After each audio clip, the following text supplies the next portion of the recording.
Today I'm making one of the quickest and easiest quilts ever. With just a few cuts and stitches, I ended up creating a gorgeous quilt pattern in about an hour. Let me show you. We're working with a cheerful charm pack full of oranges, reds, pinks, blues, and greens. The prints are so beautiful. I cannot wait to sew with them. We start by cutting these charm pack squares in half. Nothing to it. If you're a beginner or just aren't sure of your cutting skills, do it one at a time. If you're confident about stacking a few of them, do it. I don't advise doing too many at a time though. Your rotary cutter can only cut so many before failing and leaving you with a big mess. We are making a brick quilt today, and while I've made a few versions of it before, I've never tried this one. I've seen it called a brick quilt, but to me it would make more sense to call it bricks and stones quilt. You'll see what I mean in a bit. There's 40 squares to this charm pack, so we'll be left with 80 bricks once we're done. We are multiplying our cuteness here. We'll also be cutting the stones, our white fabric squares. They are essentially 2.5-inch squares. We need one for every brick, so we better get cutting. I'm using white for this. You know me, I am a big fan of white when I'm using big, bold colors, but you can use any other solid really, like black or navy. You know, some sort of cool color to contrast all the hotness we've got going on here today. So 2.5 by 5-inch bricks and 2.5-inch stones done in no time. Time to pair them up. A good tip for anyone who wants to do this even quicker is to use a layer cake bundle and a solid charm pack bundle. So you cut your 10-inch layer cake squares in half and get 5 by 10-inch bricks, and then just use the charm pack as the stones. No cutting required. So less work and your quilt will grow a lot faster because the pieces are that much bigger. There's also a lot to be said about using bigger pieces when you're first starting out. The smaller your pieces are, the more precise you need to be. You know, the fabric slips easier, it's just harder to do than when working with bigger pieces. Well, harder, because you know, how hard is this really? It's pretty easy, right? We just keep on adding the pieces and going with the flow. There's something so relaxing about this pattern, you know, the way it grows almost without you noticing it. You're just cutting the fabric and sewing it together, and before you know it, you've got yourself enough blocks to make a quilt top that you'll be so happy about. And I think that the fact that we're looking at really pretty fabric does help, doesn't it? It's kind of eye candy in a way.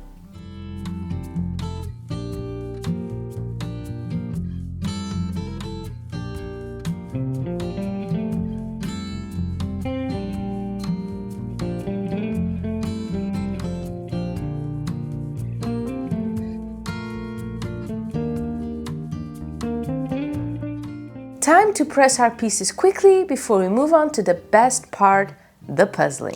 As far as pressing goes, we want to press, not iron, because we need the pieces to remain in their original shape, or at least as much as we can make them. I'm pressing my seams to the dark side, so to the pattern fabric.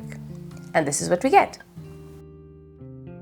We've got all our pieces ready to go, and I know what the original is supposed to look like, but I'm wondering if you can try something new here.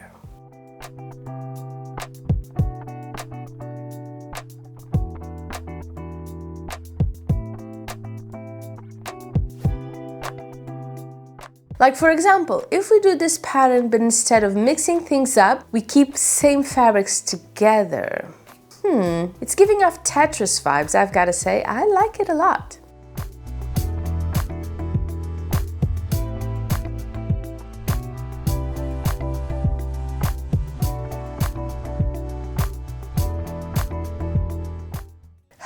But I guess it does make sense to keep with the original version. It makes it lighter somehow.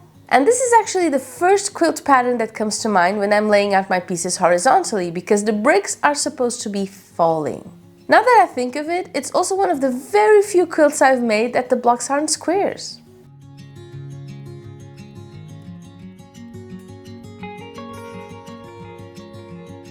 Now it's time to sew the whole thing, and there are quite some seams we need to make here. Personally, I think it makes sense to sew the Z's first instead of just doing regular rows like I normally do. So let's do that and see those pieces come to life. They will not be squares by the time we're done with them, but you know, closer than before.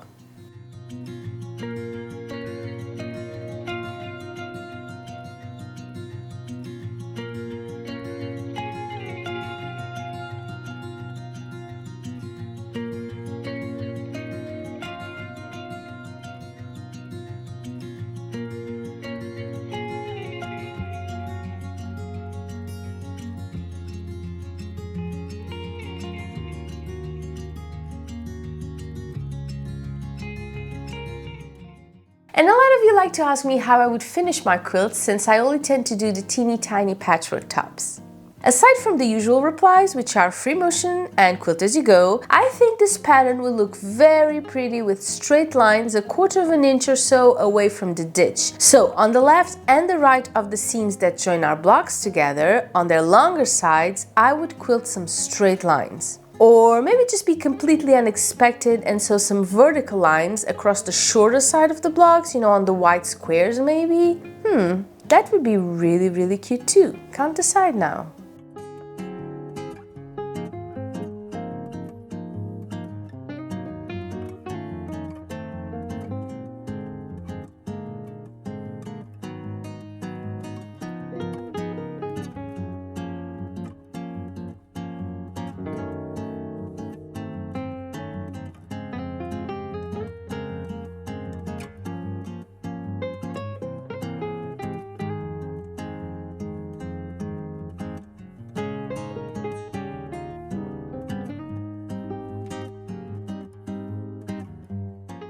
And I've been meaning to ask, is it just me or do you tend to change your quilt pattern as you go? I don't know what it is, but I start out with the best intentions, I really do. But then somewhere between making the puzzle and taking my reference photo and actually sewing the blocks in place, I end up making changes. And big ones sometimes, like the puzzle feels wrong somehow, or maybe I'm just distracted and make a switch and then I have to switch the whole thing up again to make it work. Does that happen to you too, or do you always follow your puzzle religiously?